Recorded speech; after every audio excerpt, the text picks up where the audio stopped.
When dealing with a 400 amp 3-phase electrical service, selecting the appropriate wire size is paramount for safety and code compliance. The electrical inspector is correct in stating that a 500 kcmil copper conductor is insufficient for a 400 amp load, according to the 2020 National Electrical Code, specifically Table 310.15b16. Let's delve into the details. Table 310.15b16 of the NEC provides ampacity ratings for conductors based on their insulation type and temperature rating. In the 75 degrees Celsius column, which is a common temperature rating for many types of electrical conductors, a 500 kcmil copper conductor is typically rated for 380 amps. This means that under normal operating conditions, the conductor can safely carry a maximum current of 380 amps without exceeding its temperature rating and potentially causing damage or a fire hazard. Since the intended load for the service is 400 amps, using a 500 kcmil conductor would exceed its ampacity rating by 20 amps. This overload condition can lead to overheating of the conductor, degradation of the insulation, and an increased risk of electrical failure. Therefore, it is imperative to select a conductor with a higher ampacity rating to safely handle the 400 amp load. To determine the appropriate conductor size, refer again to NEC Table 310.15b16. Look for the next larger ampacity rating that is equal to or greater than 400 amps in the 75 degrees Celsius column. According to the table, a 750 kcmil copper conductor has an ampacity of 475 amps in the 75 degrees Celsius column, while the 600 kcmil copper conductor is usually rated at 420 amps, and 700 kcmil conductor is 440 amps. Therefore, a 750 kcmil copper conductor would be sufficient to carry the 400 amp load in a 3-phase service. It is important to note that this analysis assumes that the installation conditions are such that the 75 degrees Celsius ampacity rating is applicable. Factors such as ambient temperature, conductor bundling, and conduit fill can affect the ampacity of a conductor. If the installation conditions are such that the conductor's ampacity needs to be derated, a larger conductor size may be required. For example, if the ambient temperature is higher than 30 degrees Celsius, a temperature correction factor must be applied to the ampacity rating. Similarly, if multiple conductors are bundled together in a conduit, a derating factor must be applied to account for the increased heat generated by the conductors. The NEC provides detailed guidelines for derating conductor ampacity based on these factors.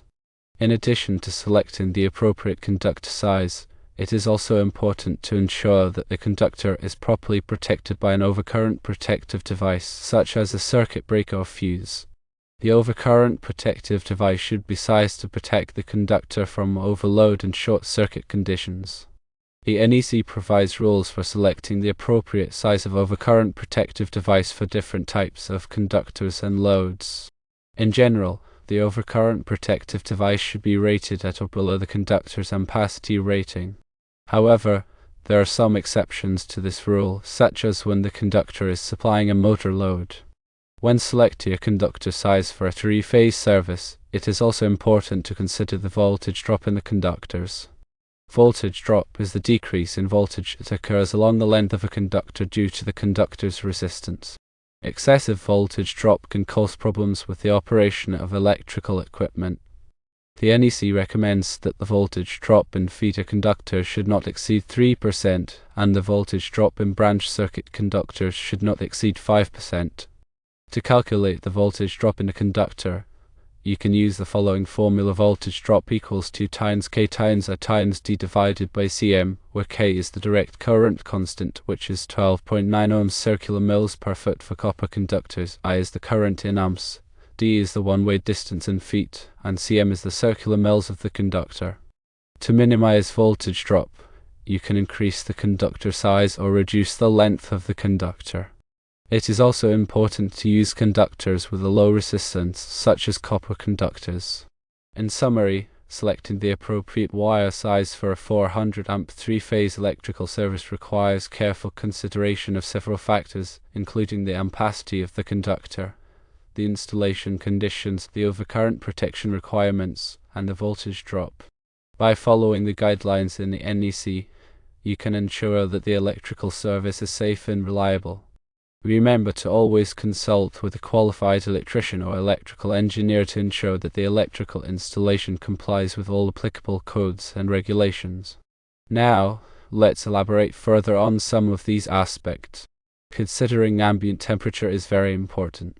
The NEC specifies that conductor ampacities listed in Table 310.15b16 are based on an ambient temperature of 30 degrees Celsius or 86 degrees Fahrenheit.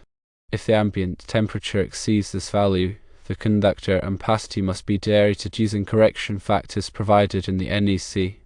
These correction factors are typically less than 1, which means that the allowable ampacity of the conductor is reduced. For example, if the ambient temperature is 40 degrees Celsius, the correction factor for a conductor with a 75 degrees Celsius insulation rating might be 0.88. This means that the allowable ampacity of the conductor is reduced to 88% of its value in Table 310.15b16. Bundling of conductors in a raceway or cable also affects the ampacity of the conductors. When multiple conductors are bundled together, the heat generated by each conductor can raise the temperature of the other conductors, reducing their ability to dissipate heat. The NEC provides adjustment factors for conductor bundling in Table 310.15 Current.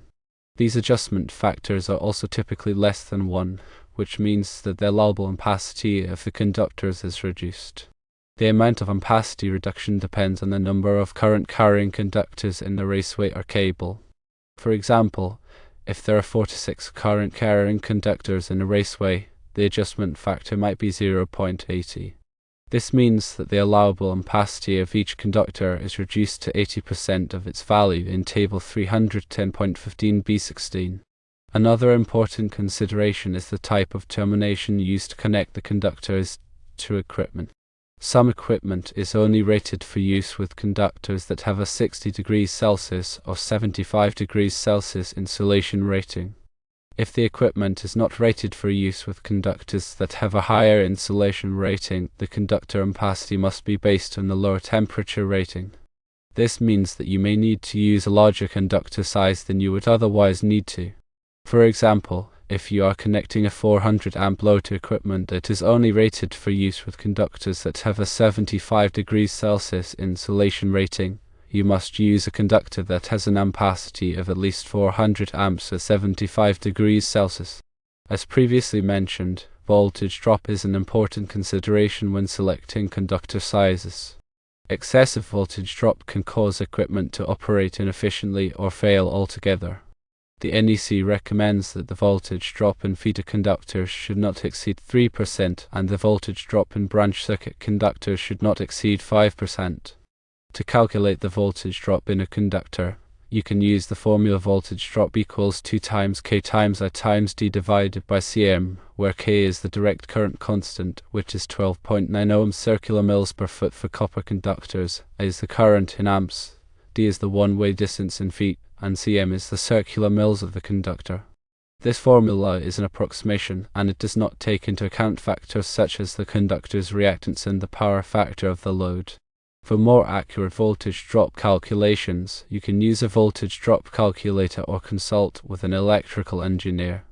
To minimize voltage drop, you can increase the conductor size, reduce the length of the conductor, or use conductors with a low resistance. Copper conductors have a lower resistance than aluminum conductors, so they are generally preferred for applications where voltage drop is a concern. Overcurrent protection is essential to protect conductors from overload and short-circuit conditions. Overload occurs when the current in a conductor exceeds its ampacity rating. Short-circuit occurs when there is a low resistance path between two conductors that are at different voltages. Overcurrent protective devices, such as circuit breakers and fuses, are designed to interrupt the flow of current when an overload or short-circuit condition occurs. The NEC provides rules for selecting the appropriate size of overcurrent protective device for different types of conductors and loads. In general, the overcurrent protective device should be rated at or below the conductor's ampacity rating. However, there are some exceptions to this rule. For example, When the conductor is supplying a motor load, the overcurrent protective device may be sized larger than the conductor's ampacity rating to allow for the motor's inrush current. It is important to select an overcurrent protective device that is properly rated for the application. An overcurrent protective device that is too small may trip unnecessarily, while an overcurrent protective device that is too large may not protect the conductor from overload or short-circuit conditions. In addition to selecting the appropriate conductor size and overcurrent protection, it is also important to ensure that the electrical installation is properly grounded. Grounding provides a low resistance path for fault current to flow back to the source, which helps to protect people from electric shock and prevent damage to equipment. The NEC provides detailed requirements for grounding electrical systems. These requirements vary depending on the type of system and the voltage level. It is important to follow the NEC grounding requirements to ensure that the electrical installation is safe. When working on electrical systems, it is important to take all necessary safety precautions. Always to energize the circuit before working on it. Use appropriate personal protective equipment, such as gloves and safety glasses. And never work on electrical systems when you are tired or distracted. The electricity can be dangerous, so it is important to be careful and follow all safety procedures. In summary, selecting the appropriate wire size for a 400 amp 3-phase electrical service is a complex task that requires careful consideration of several factors. These factors include the ampacity of the conductor, the installation conditions, the overcurrent protection requirements, the voltage drop, and the grounding requirements. By following the guidelines in the NEC and consulting with a qualified electrician or electrical engineer, you can ensure that the electrical service is safe and reliable.